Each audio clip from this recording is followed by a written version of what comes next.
Big Boss season 9ல இந்த வாரம் யார் எவிக்ட் ஆயிருக்கா அப்படின்னா அப்சரா தான் எவிக்ட் ஆயிருக்காங்க. பிக் பாஸ் சீசன் 9 தொடங்கின இது ஒரு வாரத்திலேயே நந்தினி வெளியே போயிட்டாங்க. அண்ட் ஃபர்ஸ்ட் எவிக்ஷனா பிரவீன் காந்தியும் வெளியில போயிட்டாங்க. இந்த வாரம் டேஞ்சர் ஜோன்ல கெமி, அரோரா, அப்சரா இருந்தாங்க. இதுல அப்சராக்கு கம்மி ஓட்டி இருந்தனால அப்சரா தான் வெளியில போயிருக்காங்க. அரோரா தான் எவிக்ட் ஆவாங்க அப்படின்னு சொல்லி பலரும் நினைச்சிட்டு இருந்தாங்க.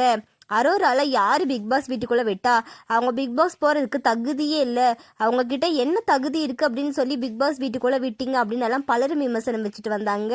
இப்படி இருக்க நிலையில இப்ப அப்சரா எவிக்ட் ஆயிருக்காங்க. அப்சரா எவிக்ட் ஆனது அவங்களோட ஃபேன்ஸ் பலருக்குமே வருத்தத்தை கொடுத்துருக்கு அப்படின்னு தான் சொல்லணும். ஏன்னா அப்சரா இப்பதான் வாய்ஸ் எல்லாம் ரைஸ் பண்ணி சூப்பராகவே ப்ளே பண்ணிட்டு வராங்க அப்படின்னு சொல்லணும். இப்படி இருக்க நிலையில திடீர்னு அப்சரா எவிக்ட் ஆனது ரொம்பவே வருத்தத்தை கொடுத்துருக்கு.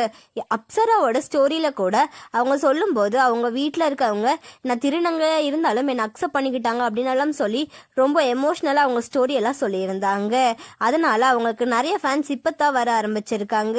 இப்படி இருக்க நிலையில அப்சரா எவிக்ட் ஆனது பலருக்கும் வருத்தத்தை கொடுத்துருக்கு. அப்சரா எவிக்ட் ஆனதை பத்தி நீங்க என்ன நினைக்கிறீங்க அப்படின்னு சொல்லி கமெண்ட்ல சொல்லுங்க. அண்ட் இந்த மாதிரியான அப்டேட்ஸ்க்கு நம்மளோட சேனலை சப்ஸ்கிரைப் பண்ணிக்கோங்க.